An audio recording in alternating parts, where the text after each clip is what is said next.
우리 주님의 은혜와 평강이 우리 가운데 있기를 빕니다.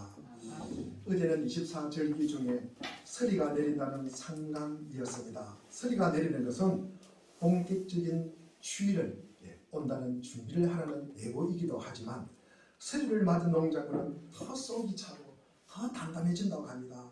그래서 김장은 배추며 그리고 파며 그리고 서리를 맞은 김장거리들이 그래서 오래 보관된다고 합니다.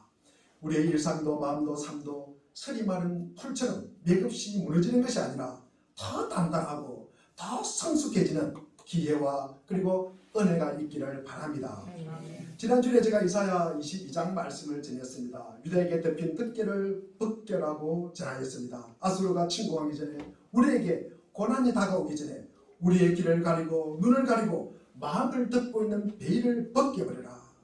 그렇게 되면 얼마나 좋겠습니까? 그 덮개가 벗겨져야 우리의 근본 문제를 우리가 정확하게 파악하고 우리가 다가오는 문제들이 영적 문제임을 우리가 인식하게 되고 내 앞에 있는 문제의 심각성을 깨닫고 그리고 그렇다고 계속 내버려두면 그 비참한 최후임을 인식하라는 말씀이었습니다. 그래야 이리저리 부산하게 우리가 움직이려고 뛰지만 아무 열매가 없는 노력이 아니기를 바라며 우리의 시선도 우리의 손과 발도 우리의 관심도 위로 바라보기를 바랍니다. 전능하신 하나님께서 우리 자신을 낮추시고 그분은 앞에 제사함과 용서함을 간절히 바라십시오.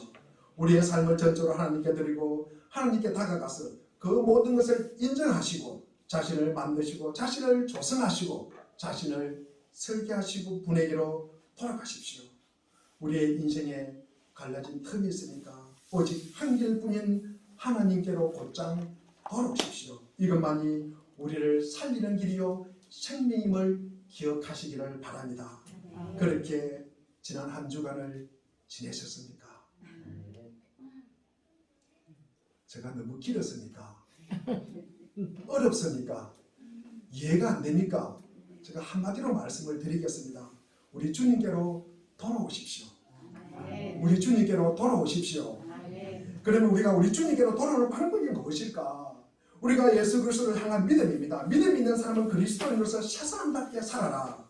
그리스도와 함께 살리심을 받았으면 우리 베드로전서 3장 10절에 보면은 그러므로 생명을 사랑하고 좋은 날 보기를 원하는 자는 혀를 금하여 악한 말을 거치며 그 입술로 거짓말을 거짓을 말하지 말고 우리 한번 읽어보겠습니다. 시작. 그러므로 생명을 사랑하고 좋은 날 보기를 원하는 자는 혀를 금하여 악한 말을 거치며 그 입술로 거짓을 말하지 말고. 생명을 사랑하고 구원받기를 바라는 사람들은 선을 행하라고 합니다. 선을 행하는 새 사람은 영을 따르며 영의 일을 생각하는 것입니다.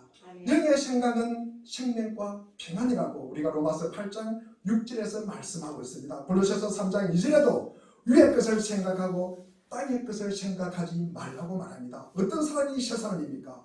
먼저 새 사람은 말이 달라져야 합니다. 해를 다스려야 합니다. 그리고 거짓말을 하지 말아야 합니다. 그리고 악한 말을 하지 말아야 합니다. 즉 다시 말해서 말을 잘해야 하는 것입니다. 우리 말을 잘하시기를 바랍니다. 말은요 권력의 노르기가 되기도 하지만 말은 이 권력의 목을 다루는 겨누는 칼이기도 합니다. 말은 사람을 때려 눕히기도 하지만 쓰러진 사람을 일으키기도 합니다. 말은 사회 질서를 주입하는 주유소 가치기도 하지만 자유와 위로와 해방의 영토이자 깨달음과 반격의 분수대이기도 합니다. 말은 사랑과 함께 격동한다. 그래서 말은 시가 되기도 하고 때로는 말이 욕이 되기도 합니다. 인간은 언어라고 하는 하나님의 선물을 받은 존재라고 할 수 있습니다. 원래 하나님이 인간에게 언어적인 능력을 주신 까닭이 뭘까? 창세기 천문에 등장하는 이야기에 정답이 있습니다. 아담이 깊이 잠들었다가 깨어났을 때 아담이 탄성을 지르거든요. 우리 창세기 2장 23절에 보면 그때 남자가 말하였다. 아담이 우리 같이 읽겠습니다. 시작. 아담이 이르되 내 배로 살림에 살라. 이것을 남자에게서 취하여서 여자라 부르라 하리라. 이제야 나타났구나. 이제야 나타났구나. 세 번역에 보니까 이제야 나타났구나. 이제 내가 나타났구나. 이 말은 낯선 존재에 대한 경계심이 하나도 없어요. 처음 보는데도 그 낯선 존재가 내 앞에 있다는 사실이 너무나 행복합니다. 그러니까 아담은 그런 말을 할 수밖에 없었고, 그 말을 들은 아담의 말을 이 말을 들은 하와는 그 마음이 어떻게 했습니까? 불쾌했겠습니까? 아닙니다. 그렇죠? 전폭적으로 나를 받아주고요, 자신보다 나를 더 아껴주는 존재가 내 앞에 있구나 하는 생각이 들었을 것입니다. 인간이 최초로 만들어진 가장 아름다운 문장은 사랑의 고백이었다고 할 수가 있습니다. 은혜가 낯선 두 사람을 하나로 묶어주는 끈 역할을 합니다. 그러나 제가 들어오는 순간에 은혜는 왜곡되기 시작합니다. 타락하기 시작합니다. 선악과를 따먹고 자기가 벌거벗었음을 알고 하나님의 낯을 피하여 달아났던 사람들은 하나님이 그들을 꾸짖자 그들이 어떻게 했습니까?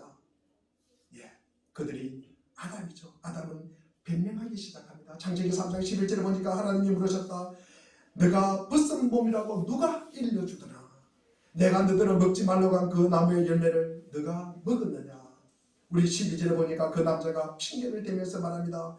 하나님께서 저와 함께 살라고 짝지어 주신 그 여자가 그 나무의 열매를 저에게 주었기에 제가 그것을 먹었습니다. 그 남자는 핑계를 대었습니다. 이 아담이 내 책임이었습니다. 내 잘못이었습니다. 이렇게 말하면 얼마나 좋았겠습니까? 그러나 그는 핑계를 대면서 하나님과 그 여자에게 그 책임을 돌리고 있습니다. 하나님께서 하나님에게 책임을 묻습니다. 당신이 그 여자를 나에게 주었잖아요. 좀 더 좋은 여자를 주지 왜 그런 여자를 주어가지고, 그런 원망이 깔려 있습니다. 또 그 여자가 행위의 주체가 되어서 나를 죄로 이끌었습니다. 그 여자가 나를 죄로 이끌었어요. 이렇게 비겁한 변명을 합니다. 그런데 그 이야기를 듣고 있는 하와의 마음이 어떻겠습니까? 여러분 한번 생각해 보세요. 조금 전까지는 내 뼈 중에 뼈요 내 살 중에 살이라고 하던 그 남자가 지금은 뭐라고 이야기합니까? 아마 하와가 이런 생각을 했을 거예요. 내가 저 남자하고 살 수가 있을까?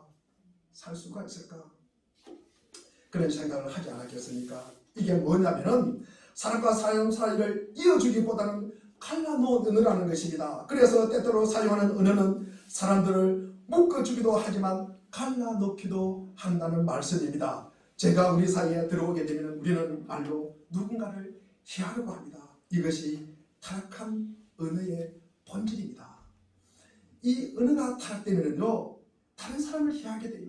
다른 사람을 헐뜯는 말을 하게 됩니다. 그렇게 되면 말이 더 가지를 쳐서 다른 말을 만듭니다. 이 다른 말이 전복되면 편견을 만들어요. 이 편견을 만들면 사람들은 적대감이 만들어져요.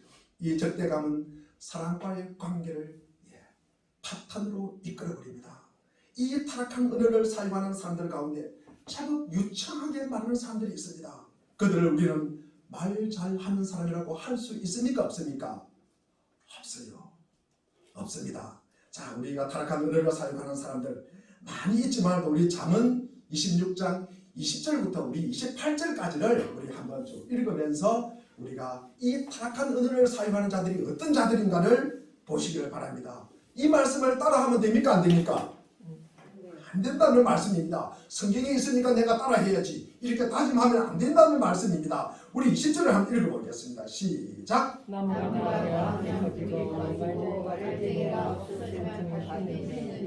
그렇습니다. 땔감이 떨어지면 불이 꺼지듯이 남의 말을 잘하는 사람이 없어지면 다툼이 뭐한다? 그친다는 거예요. 그래서 할 만한 사람이 있는 곳에는 뭡니까? 다툼이 있다는 말씀입니다. 우리 21절 읽겠습니다. 시작. 숯불 위에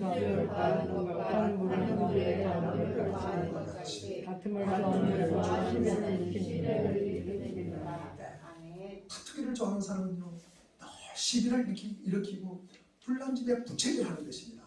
불난집에 부채질하는 것입니다. 22절 읽겠습니다. 시작.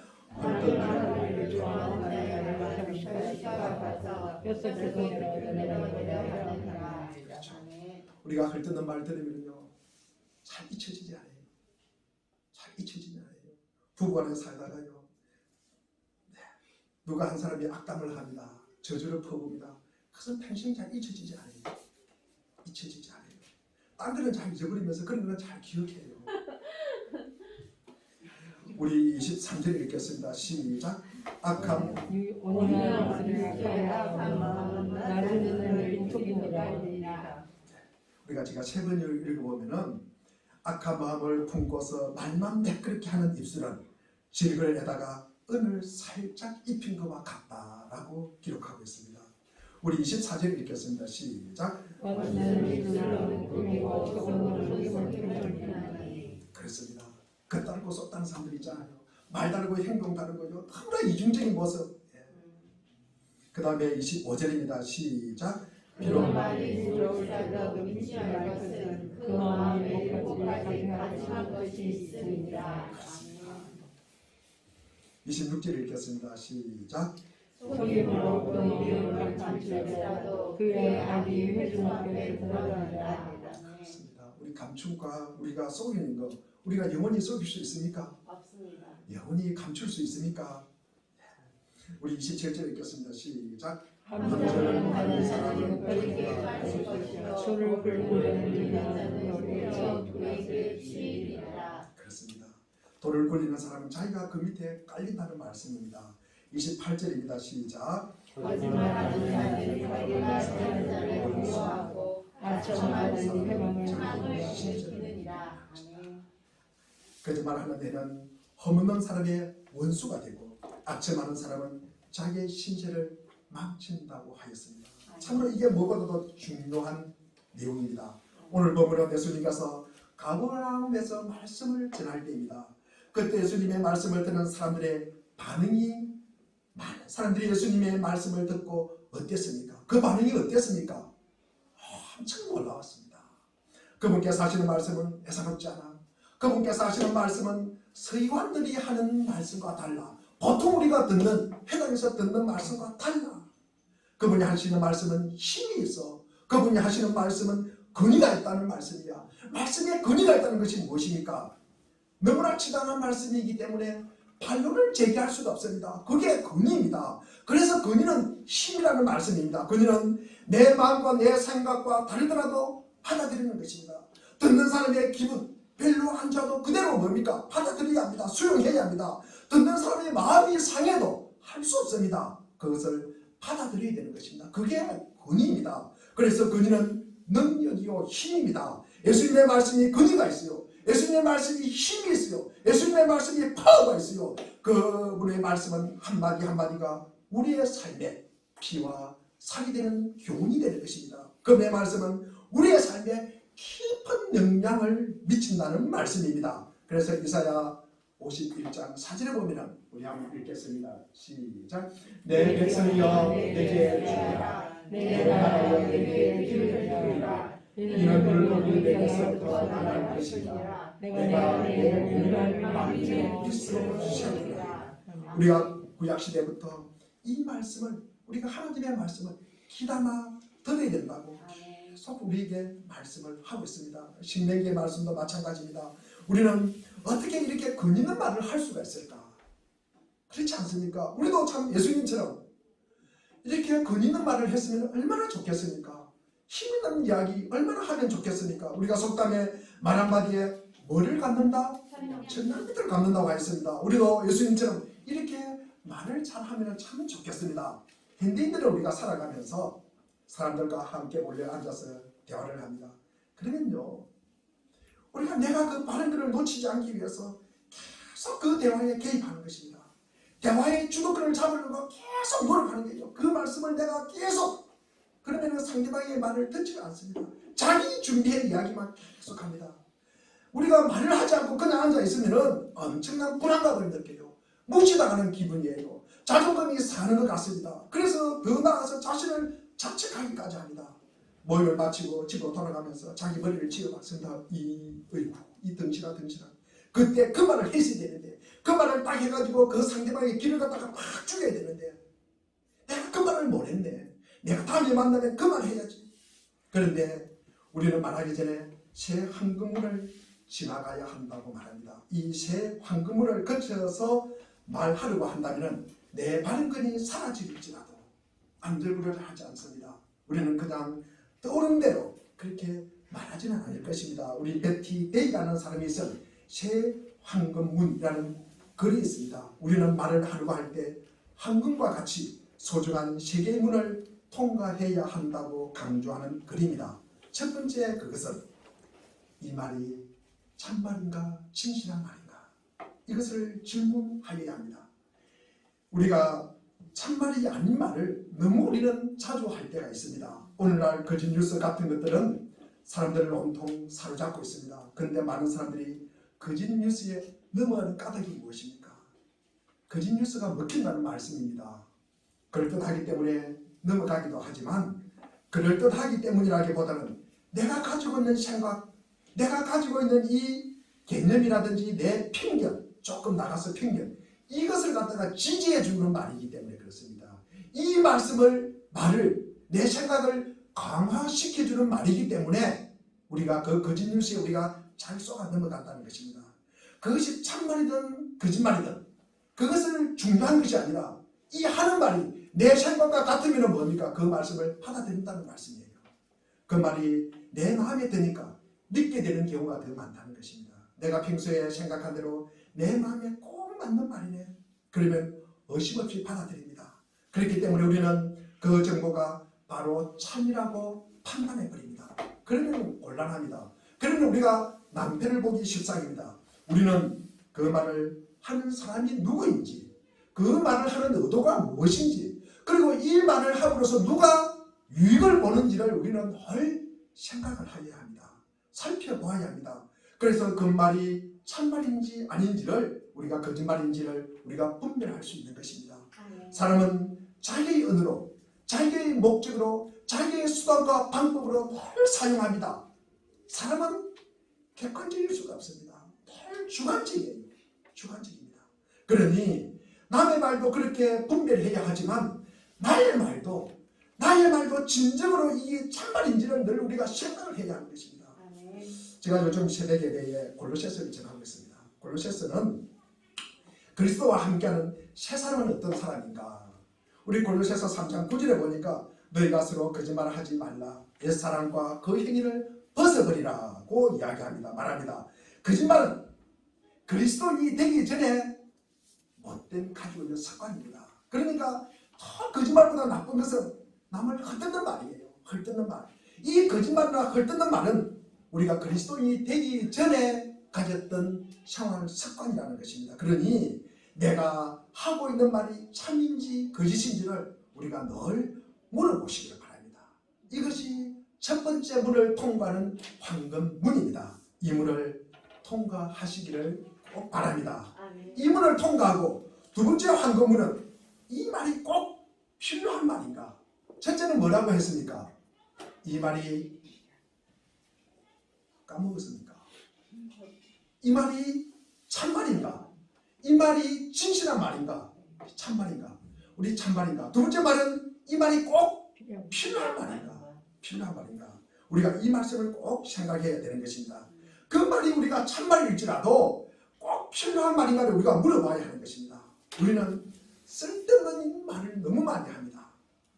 이 마르틴 하이데거라는 이 철학자가 세상 사람들의 몇 가지 타락한 모습 중에서 그 가운데 하나가 첫 번째로 나오는 것이 천박한 호기심입니다. 남들이 누리는 것, 남들이 다 누리는 것은 나도 해야 되는 거예요. 그래서 우리는 이 말을 갖다가 우리가 평균적 일상성이라고 합니다. 그런 말을 사용하는데 이 타락한 존재의 세 번째 특징으로 나오는 것이 뭡니까? 잡담입니다. 잡담을 하지 말라는 것입니다. 별로 우리가 필요하지 않는 말인데 끊임없이 중얼거리는 거죠.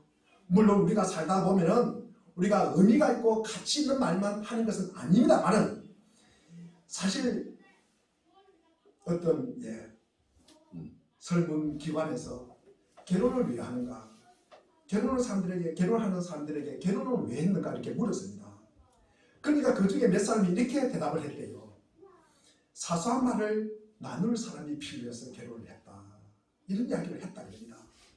그러니까 때때로 우리가 필요한 말을 우리가 필요하지 않는 말도 우리가 꼭 해야 될 때가 있습니다만은 그러나 정말로 우리가 필요하지 않는 말을 갖다가 줄이는 것이 우리가 지혜라고 저는 생각을 합니다. 우리는 너무나 자주 쓸데없는 말을 할 때가 있습니다. 이 쓸데없는 말은 우리가 어떨 때 우리가 발화되느냐 하면은 다른 사람에게 유익하게 말을 하고 다른 사람을 격려하고 다른 사람을 칭찬할 때 하는 말보다는 주로 어떻게 사용하느냐 하면은 거의 쓸데없는 말은 상대방을 판단할 때 씁니다. 그리고 비아냥거릴 때 합니다. 그러면서 누군가를 정죄할 때 쓰는 말이 주로 이럴 때 씁니다. 그리고 노골적으로 가르치려고 할 때 쓰는 말입니다. 이는 내가 옳다는 말이에요. 나는 옳고 내가 정답이에요. 그래서 뭡니까? 내가 내 자신을 자랑한다는 말씀입니다. 이거 다 쓸데없는 말입니다. 이런 말은요 우리가 한두 번은 들을 수 있습니다. 그러나 세 번째 가면은요 그 말 듣고 싶겠습니까? 안 듣고 싶겠습니까? 그 사람 만나고 싶겠습니까? 안 만나고 싶겠습니까? 그러면 다 도망가 버린 거예요. 부부도 도망가고 자식도 도망가는 거예요. 계속 잔소리하고 가리키려고 그러고 비판하고 정죄해 보세요. 제가 아는 노예 목사님 중에 사모님이 설교만 하면은 왜 당신은 그 밖에 설교 못하냐고. 1년에 365일 정도 같이 살면서 주일 52주를 지나면서 한 번 정도 오늘 당신 설교 괜찮았다고 이야기한대요. 그런데 그 사모님이 약사고 아주 결혼 잘했다 그랬어요. 결국 이혼했습니다. 뭔 살아요? 어떻게 날마다 정지하고 날마다 조사되면 어떻게 삽니까? 우리는 욥기 보면 알잖아요. 욥이 말 수 없는 고난 속에 있었을 때 세 친구 찾아옵니다. 엘리바스와 빌닷과 소갈이 찾아와요. 우리 욥기 2장 13절에 보면은 밤낮 7일 동안 그와 함께 땅에 앉았으나 욥의 고통이 심함을 보므로 그에게 한마디도 말한 자가 없었더라. 일주일 동안의 욥의 고통 속에서 함께 친구 사는 속에서 슬퍼하고 있을 때는 엘리바스, 빌닷, 소갈 이 세 친구가 욥의 큰 위로가 되었습니다. 그런데 그들이 드디어 말을 하기 시작합니다. 이 세 친구가 어떻게 되었습니까? 그들의 말 한마디 한마디가 욥에게는 하나는 상처가 되는 거예요. 상처가 되었습니다. 그들의 말은 어떻게 보면은 지당한 말씀이에요. 제가 지난번에도 욥기 말씀을 하면서 본인 인과관계로 말을 합니다. 너가 잘못했으니까 너가 이런 고난 중에 있는 거 아닙니까? 그들의 말은 그들을 자기들의 말을 듣고 있는 사람 누굽니까? 욥의 상황을 전혀 고려하지 않습니다. 그런 말은요 폭력이에요. 폭력. 우리는 이 욥의 상황을 그렇게 알고 있습니다. 제가 신학교 다닐 때 어느 목사님께서 책벌 시간에 와서 말씀을 전했습니다. 제가 그 말씀이 떠나지 않습니다. 연말이 되었는데 누구의 자녀는 대학 입시에 붙었네. 누구의 자녀는 대학 시험에 떨어졌네. 누구의 자녀는 가출했네. 그 중에 누구의 자녀는 스스로 목숨을 끊었네. 그렇다면 우리가 최소한 시험 떨어진 이 부모 앞에서 자기의 시험 붙었다고 자랑하면 됩니까? 안 됩니까? 자기의 시험, 자기 가출한 자녀 부모 앞에서 자기의 시험 떨어졌다고 걱정하면 됩니까? 안 됩니까? 나보다 훨씬 아픈 사람이 있어요. 나보다 훨씬 상처를 많이 받은 사람이 있습니다. 그 앞에서는 내가 그 앞에서 낫다고 이야기하면 안 되는 거예요. 그러니까 자랑질을 하면 안 된다는 말씀입니다. 왜냐하면 이것은 폭력이고요. 이것은요 잔인한 짓입니다. 잔인한 짓. 이것은 우리가 잠언 26장 21절에 말씀했던 것과 마찬가지로 불난 집에 부채질하는 것입니다. 그런 말은 하면 됩니까? 안 됩니까? 그러니까 이게 정말 참말일지라도 우리가 꼭 필요한 말을 해야 되는 것입니다. 이것을 늘 생각하며 말하는 지혜가 우리에게 꼭 있기를 바랍니다. 이게 두 번째 황금문입니다. 세 번째로 나의 말은 친절한 말인가? 첫 번째 말은 뭐였습니까? 이 말이 참말인가? 두 번째 말은 필요한 말인가? 세 번째는 친절한 말인가? 이것을 물어봐야 되는 것입니다. 우리는 다르고 다르라고 말합니다. 그러니까 내 감정을 실어서 말한다든지 누군가에게 상처를 주기 위해서 하는 말이 아닌지를 우리가 늘 생각해 봐야 합니다. 친절한 말이나 그저 다정하고 따뜻하고 정감 어린 말이 아니라 상대방을 진심으로 존중하면서 발화되는 말이 친절한 말입니다. 우리는 말을 통해서 계급을 만들어요. 계층을 만들어요. 차이를 만들어요. 단절을 합니다. 그러면서 담을 견고하게 높이 쌓습니다. 나는 너하고 상대할 사람이 아니야.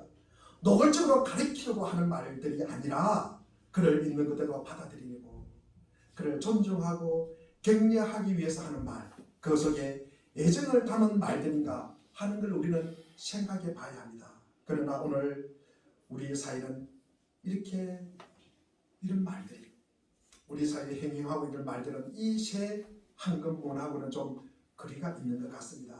참말이 아닌 말들이 세상을 떠들고 있고요. 필요하지 않는 말들이 홍수처럼 범람하고 있습니다. 참말일지라도 필요한 말일지라도 얼마나 폭력적인지를 모릅니다. 요즘 대선 후보들을 보면은 그냥 다른 후보 험담하고 헐뜯는 것이 그들의 아마 전략 같습니다. 그들의 마음속에는 국민들은 아주 안중에도 없는 것 같습니다. 그래도 한 나라를 대표하는 대통령이 되겠다는 사람들이 보통 인간의 풍경을 우리가 갖춰야 되지 않을까, 그런 쓸쓸한 제가 생각을 해봅니다. 친절하지도 않아요. 그리고 무증하고 폭력적인 말들이 세상을 가득 채우고 있는 게 사실입니다. 이런 말은 오로지 자기 말만 하는 거예요. 남의 말을 들을 생각을 안 합니다. 전혀 주위 상황을 고려하지도 않습니다. 이런 말은 참으로 친절한 말이라고 할 수가 없습니다. 우리는 말을 잘하고 싶습니다. 우리는 말에 권위가 있으면 참 좋겠습니다. 우리는 참말을 해요. 필요한 말을 합니다. 그리고 친절한 말을 합니다. 이런 말을 하려면 가장 기본적인 조건이 있어요. 가장 기본적인 베이스가 있어야 되는 것입니다. 그 기초가 무엇일까? 그 조건은 남의 말을 잘 경청해야 한다는 것입니다. 우리가 남의 말을 잘 듣는 것이 우리가 말을 잘하는 것입니다. 오늘 본문에서 많은 사람들이 예수님의 말씀을 듣습니다. 그런데 어찌하여 예수님의 가르치시는 것이 권위 있는 자같다고 말할 수가 있습니까? 무리들이 예수님의 말씀을 잘 들었기 때문에, 귀담아 들었기 때문에 이렇게 반응을 하는 것입니다. 그 말씀에 놀라는 것입니다. 그분의 말씀이 예사롭지 않음을 알고 길을 세워 경청하였습니다. 또 말씀을 잘 전하는 예수님도 우리의 각자 상황 너무나 잘 알고 계십니다. 우리 모두의 제대된 형편 너무나 잘 직시하고 있습니다. 그래서 우리가 어떻게 해야 구원을 받을 수 있는지를 너무나 잘 알고 계시는 분이 예수님이십니다.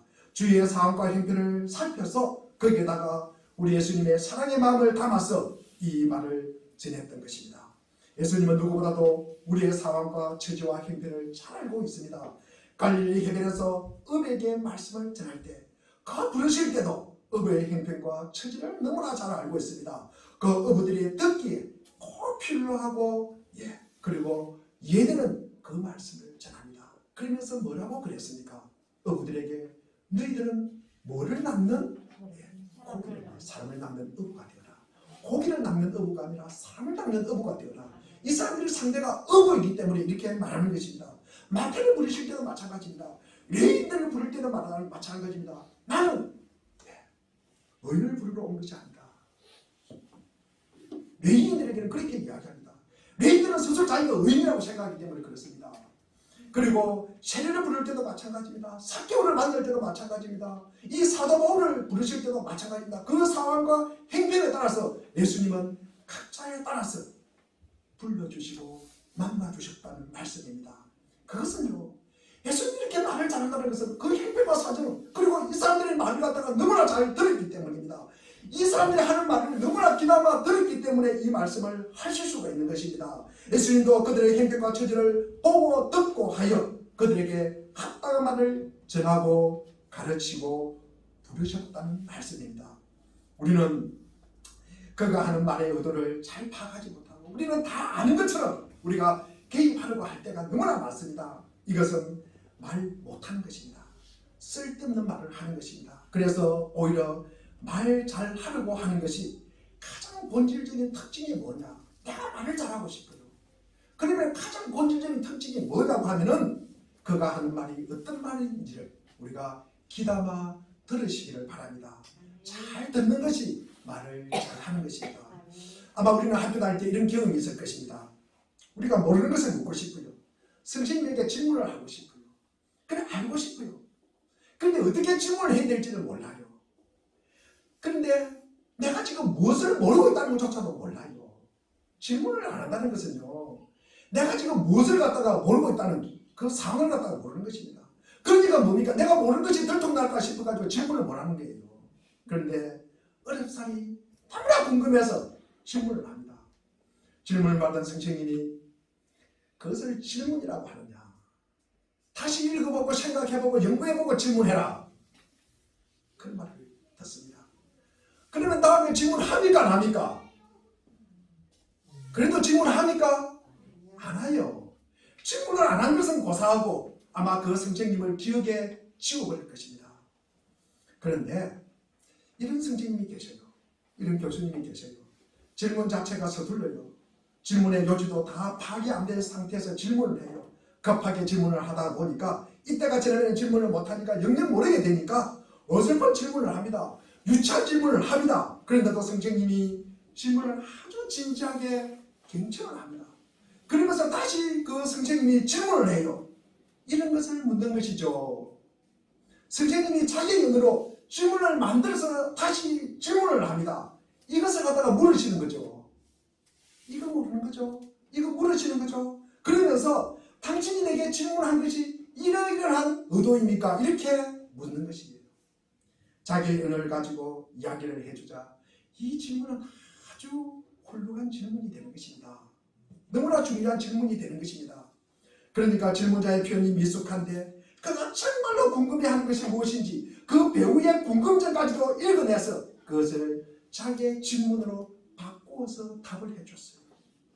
이야, 정말 말 잘한다. 정말 말 잘한다. 우리가 말 잘하는 것은 이게 경청하는 데로부터 시작되는 것이구나. 우리가 말을 잘 듣는 데서부터 우리가 말을 잘 하게 되는 것이구나. 이게 저는 말하는 조건이라고 생각을 합니다. 우리가 말 꼬투리 잡고 싸우는 게 아니라 그가 전달하고자 하는 그 의도가 배우까지 읽어내는 것입니다.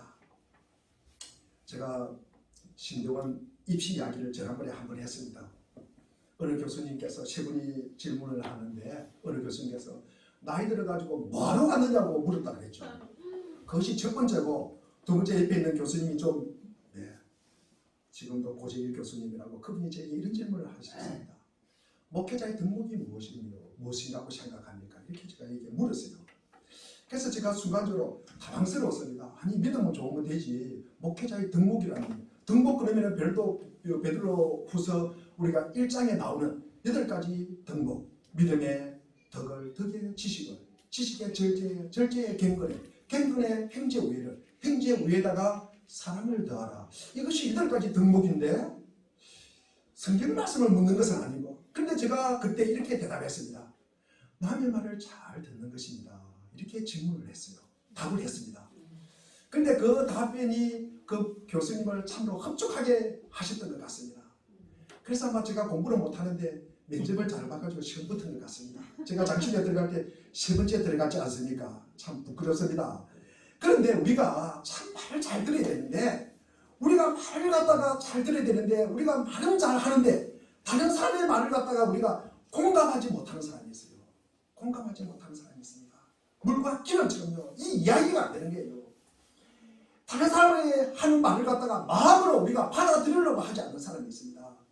또 말은 유창하게 합니다. 말은 많이 합니다. 그런데 다른 사람 하는 말을 전혀 들으려고 하지 않습니다. 자기 마음의 문을 열지 않습니다. 다른 사람 하는 말을 전혀 우리가 이해하려고 노력하지도 않는다는 말씀입니다.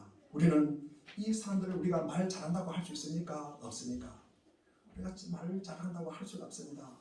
우리가 다른 사람의 말을 귀담아 경청하다 보면은 그를 존중하게 되고 그의 속마음을 알게 되고요. 그리고 그 마음을 갖다가 알게 되면은요, 내 마음도 울림이 오는 것입니다. 그러면 내 속에 내 마음이 울리면은요, 내 마음에 뭐가 고이는 것이 있어요. 내 마음에 뭐가 남는 게 있다는 말씀입니다. 이 남는 말을 입을 통해서 표현하는 거예요. 표현하는 것입니다. 그러면요, 아름다운 말이 나올 수밖에 없습니다.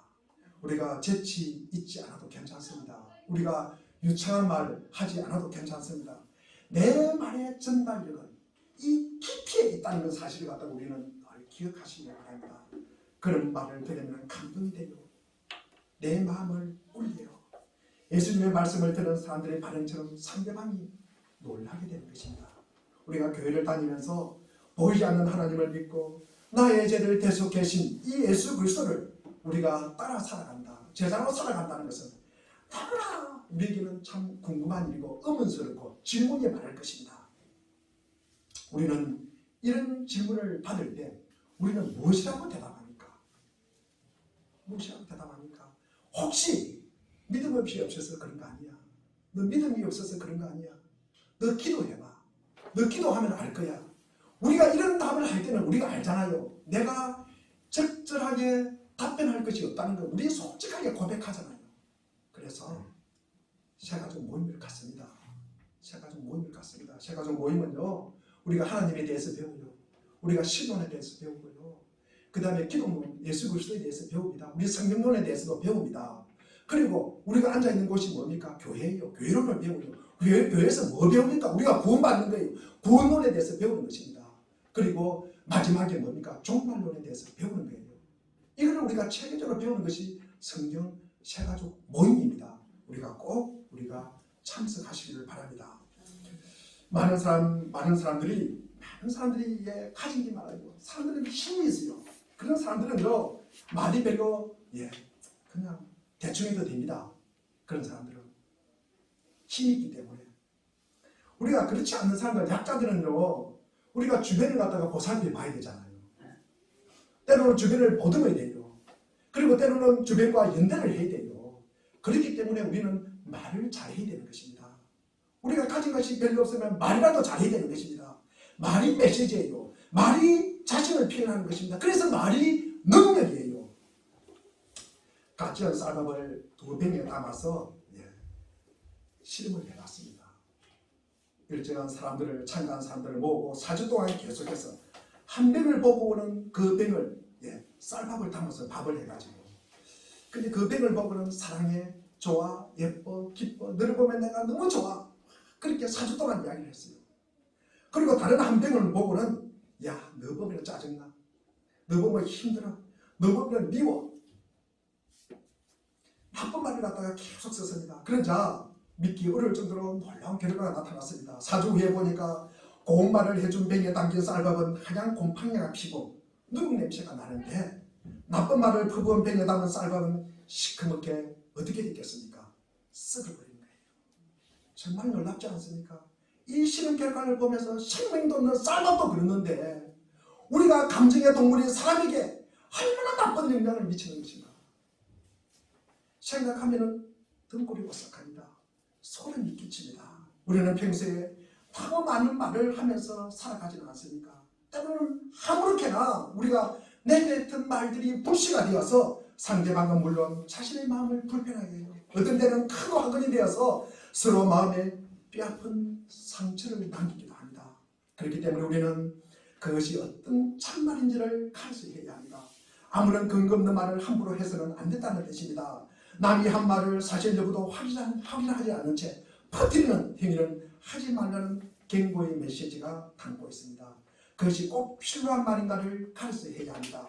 아무리 참된 말이라도 필요하지 않는 말은 하지 말아야 한다는 의미입니다. 그 말이 비수가 되어서 상대방의 마음에 파고들 수 있기 때문입니다. 이는 저주요, 악담이요, 험담이요, 그리고 비방이요, 분노에 가득한 말이요, 거짓말이요, 그리고 중상모략이요, 남을 깎아내리거나 그리고 나쁘게 판단하는 말은 절대로 삼가야 한다는 가르침을 주고 있습니다. 또 필요한 말일지라도 최대한 친절하게 예의를 갖추어서 말해야 합니다. 그 말이 상대방에게 꼭 도움이 되는 것이라 하더라도 어떻게 말을 하느냐에 따라서 전달되는 정도가 다릅니다. 자칫 잘못하면 상대방의 오해를 불러일으키고 역국가를 초래할 수 있다는 사실을 주시시키기 잊고 있습니다. 누구나 말하기 전에 이 세 물을 거쳐야 합니다. 그것이 참말인가? 그것이 필요한 말인가? 그것이 친절한 말인가? 사실인가? 필요한가? 친절한가? 이 말을 하기 전에 이 세 황금물을 주의할 때 우리는 그리스도인으로서 새 사람이라고 우리가 할 수 있는 것입니다. 우리 골로새서 3장 17절 말씀을 우리가 한번 읽어보겠습니다. 17절입니다. 시작. 또 무엇을 하든지 만약할 때나 주 예수의 이름으로 하고 그를 힘입어 하나님 아버지께 감사합니다. 새 사람은 그리스도로 옷 입은 사람입니다. 새 사람은 예수의 이름으로 사는 사람입니다. 그리스도의 보혈을 재료로 옷 입은 사람이 새 사람입니다. 우리는 예수님처럼 다른 사람의 행동과 처지를 잘 살피고 잘 듣곤 합니까? 그리고 친절하게 말합니까? 겸손하게 말을 하시는지요? 화는 내시지 않는지요? 하나같이 쉽게 대답하기 어려운 대답이 질문입니다.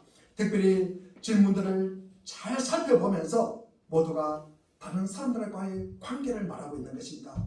공동체 생활에서 꼭 필요한 성품입니다. 만일 우리 가정이 우리 교회가 시끄럽고 혼란스럽다면 새 사람으로 옷을 제대로 입지 않고 있다는 뜻입니다. 그러니 새 사람으로서 옷을 입기를 사모하기 바랍니다. 새 사람으로 옷을 입기를 위해 예수님의 말씀이 우리를 주관하기를 기도하여야 합니다. 성품 훈련에 더욱더 힘써야 하겠습니다. 말이 변하면 우리의 삶의 풍경도 달라집니다. 우리가 하는 말이 우리가 사는 세상입니다. 우리 모두가 그리스도로 새 사람을 옷 입어 다른 사람의 말을 잘 경청하고 참말을 하고 꼭 필요한 말을 하면서 친절한 말로서 우리의 삶에 사랑이 풍성하게 넘치는 우리 자신과 우리 공동체가 되기를 바랍니다. 새 사람은 생명을 살아가는 자요 구원의 기름을 알고 바라고 원하면서 아름다운 말로 하나님 나라를 세워가는 복된 우리들이 되기를 간절하게 바랍니다. 기도하겠습니다. 하나님